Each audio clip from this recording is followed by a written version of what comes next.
Good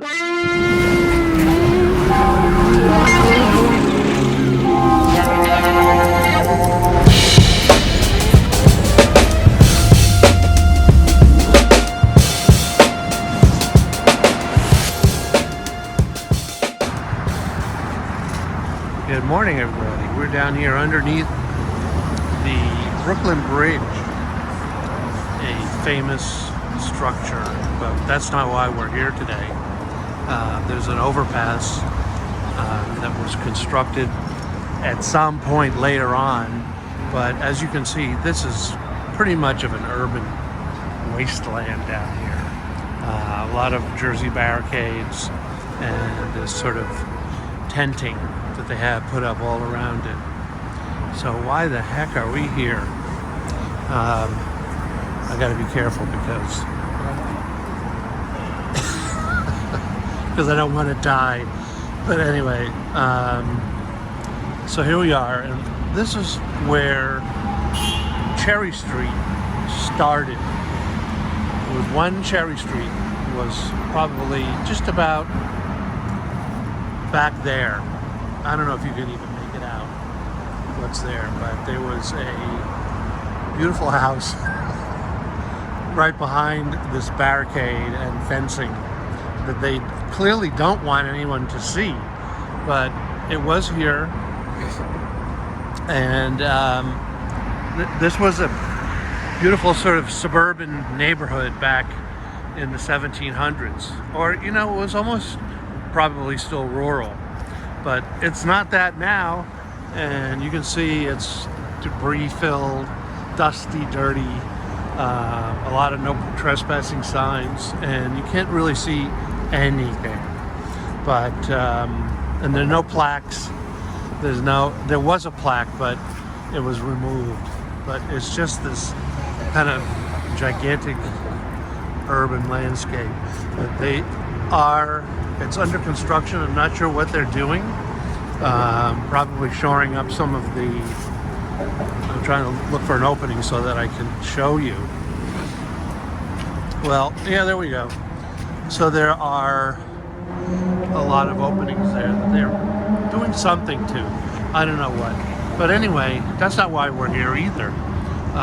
The bridge was built in 1883, but prior to that, this entire neighborhood was torn down when it was probably around the 1860s. And by 1865, this was all just wasteland around here to make way for these huge caissons for the Brooklyn Bridge.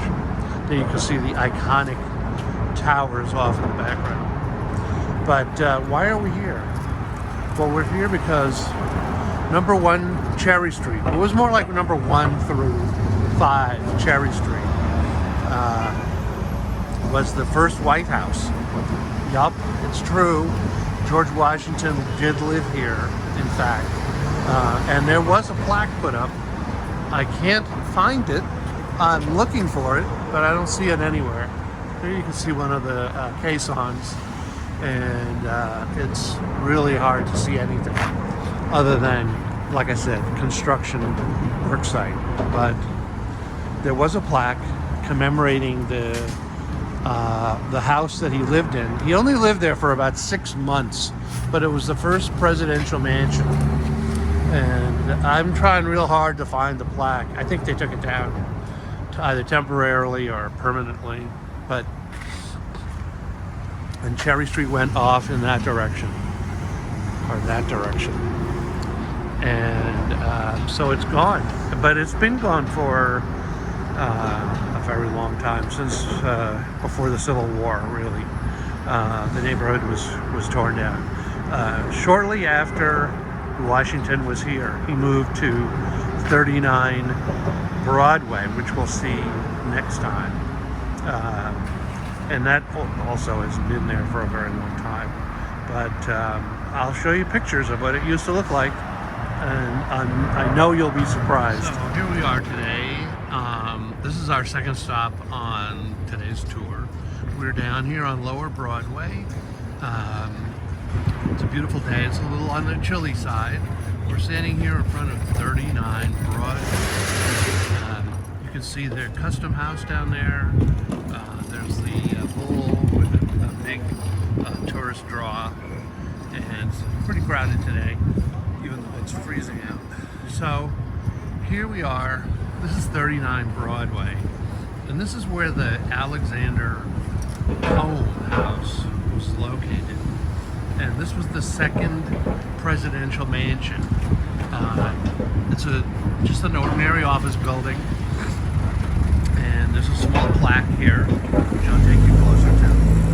You can see that this was commemorating the second presidential mansion that was erected. The plaque, was erected in 1939. But what's interesting is that the plaque itself went up when the house was still standing. It was torn down a year later. So apparently the plaque didn't help very much in saving this little bit of presidential history. It's kind of, it's a little nostalgic to look at once you see the photo of what the house looked like. Because it's pretty bland sort of office area now. Thanks for watching another episode of As You Pass By. And I'm James West, your host and tour guide for the day. So we're wrapping up for this episode, but I'm going to try and sort of pull some loose ends together.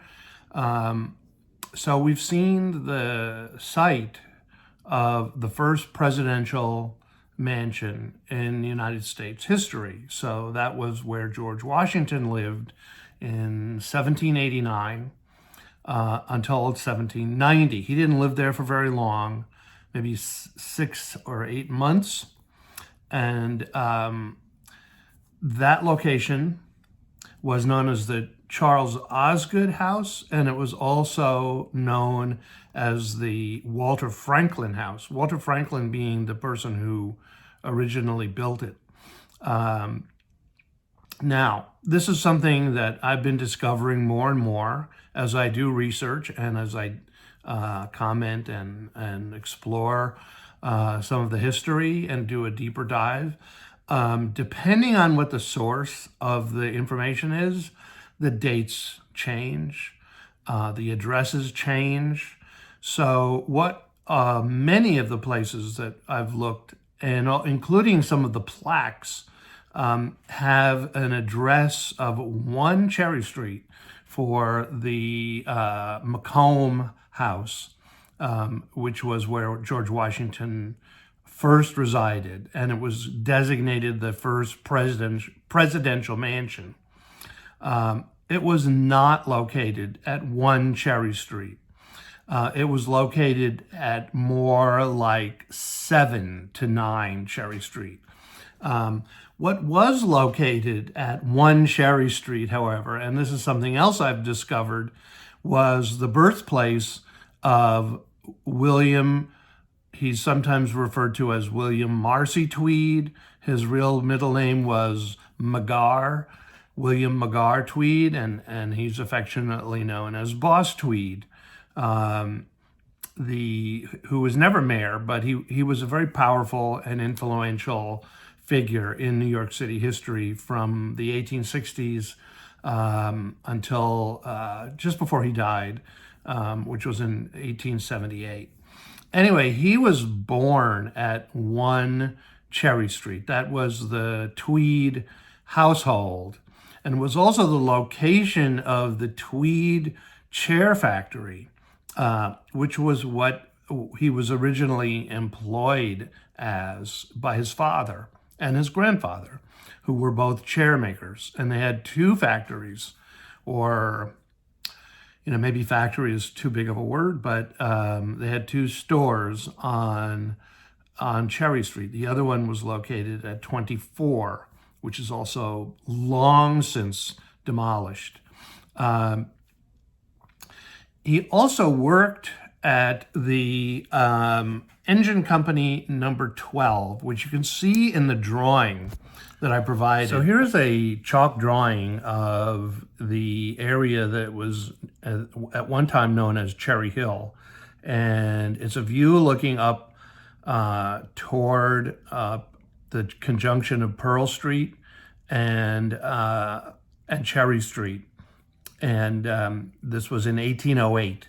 So a lot's happened since then. In fact, pretty much of nothing in the drawing remains there, including the street lines, many of which have been destroyed by the construction of the Brooklyn Bridge, which was in 1881. So anyway, we're going to also superimpose a map which will show the angle of the view in that drawing. So you can see a couple of the sort of notable structures on there, including the Osgood House and the Engine Company 12, and some of the other numbers that are on Cherry Street. So have a look, and don't forget to like and comment. Thank you.